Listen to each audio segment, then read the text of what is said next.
வணக்கம் நண்பா. TNSTC latest செய்திகள். வாடகைக்கு எடுத்து இயக்கப்பட்ட தனியார் பேருந்துகளால் அரசு போக்குவரத்து கழகத்திற்கு ரூபாய் 5 கோடி நட்டம்.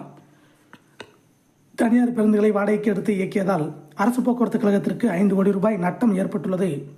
எனவே இத்தகைய நடவடிக்கையை தவிர்க்க வேண்டும் என்று தமிழ்நாடு அரசு போக்குவரத்து ஊழியர் சம்மேளனம் CITU வலியுறுத்தியுள்ளது. இது தொடர்பாக சம்மேளன பொதுச் செயலாளர் K. ஆறுமுக நயினார் போக்குவரத்துத்துறை அமைச்சர் S. சிவசங்கருக்கு எழுதியுள்ள கடிதத்தின் சுருக்கம் வருமாறு.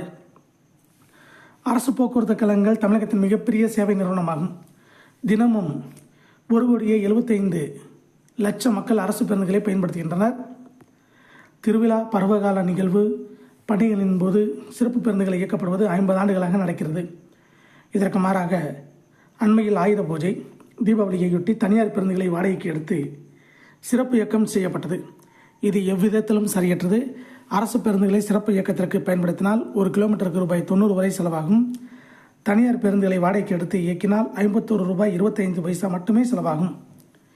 சிறப்பு இயக்கத்தை ஒட்டி பேருந்துகளின் வழித்தடத்தை மாற்றினால் தினசரி உபயோகிக்கும் பயணிகள் பாதிக்கப்படுவர் என்று கூறப்பட்டது. இந்த 2 காரணங்களும் தவறானது. கழக பேருந்துகளை இயக்கினால் ரூபாய் 90 செலவாகும் என்பது சரியற்றது. பல கழகங்களில் கிலோமீட்டருக்கான இயக்க செலவு ரூபாய் 65 மட்டுமே. 90 ரூபாய் செலவாகும் என்று எடுத்துக்கொண்டால் கூட பேருந்து இயக்கத்தில் மாறும் செலவினம், வேரியபிள் காஸ்ட், நிரந்தர செலவினம், பிக்சட் காஸ்ட் என்ற 2 வகையான செலவினங்களும் உள்ளன. தனியார் பேருந்துகளை இயக்கினாலும் நிரந்தர செலவினத்தில் எவ்வித மாறுபாடும் ஏற்படாது. மாறும் செலவினம் மட்டுமே மிச்சமாகும். மாறும் செலவினம் தற்போது கிலோமீட்டருக்கு சுமார் ரூபாய் 18 ஆகிறது. தனியார் பேருந்துகளை இயக்குவதால் ரூபாய் 18 மட்டுமே மிச்சமாகும். அதே சமயம் சிறப்பு இயக்கத்தின் மூலம் 1 கிலோமீட்டருக்கு ரூபாய் 30க்கு மேல் வருவாய் வரும். எனவே சிறப்பு இயக்கம் இயக்குவதன் மூலம் கிலோமீட்டருக்கு ரூபாய் 12 கழகத்திற்கு வருவாய் கிடைக்கும். நியாயமற்ற இழப்பு. இவ்வாறு வருவாய் கிடைப்பதை தவிர்த்துவிட்டு தனியார் பேருந்துகளை இயக்கியதன் மூலம் சுமார் ரூபாய் 5 கோடி கழகங்களுக்கு இழப்பு ஏற்பட்டுள்ளது. ஏற்கனவே நிதி நெருக்கடியில் உள்ள போக்குவரத்து கழகங்களுக்கு தேவையற்ற முறையில் ரூபாய் 5 கோடி இழப்பு ஏற்படுவது எவ்விதத்திலும் நியாயமற்றது.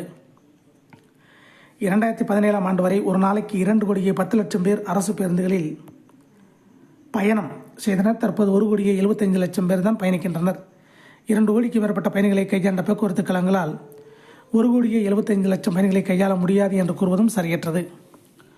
321 முதல் 328 அரசாணைகளை ரத்து செய்க. 31/10/2018 ஆண்டு தேதி வெளியிடப்பட்ட 321 முதல் 328 வரையிலான அரசாணைகள் தான் போக்குவரத்து கழகங்கள் சீர்குலைவதற்கும் பயணிகள் எண்ணிக்கை குறைவதற்கும் அடிப்படையான காரணமாகும். இந்த அரசாணைகளின் மூலம் பேருந்து எண்ணிக்கை குறைக்கப்பட்டது. அதனால் பயணிகளின் எண்ணிக்கையில் வீழ்ச்சி ஏற்பட்டு கழக வருவாயும் பாதிக்கப்பட்டது. இந்த அரசாணைகளை ரத்து செய்ய வேண்டும் என தொடர்ச்சியாக வலியுறுத்தி வருகிறோம். எனவே இவற்றை பரிசீலித்து பொதுத்துறையான போக்குவரத்து கழகங்களை மேம்படுத்த நடவடிக்கை எடுக்க வேண்டும். இவ்வாறு அதில் கூறப்பட்டுள்ளது. இதே போன்ற போக்குவரத்து துறை அப்டேட்டுகளை உடனுக்குடன் தெரிந்து கொள்ள நம்ம சேனலை சப்ஸ்கிரைப் பண்ணுங்கள், ஷேர் பண்ணுங்கள், லைக் பண்ணுங்கள். நன்றி, வணக்கம்.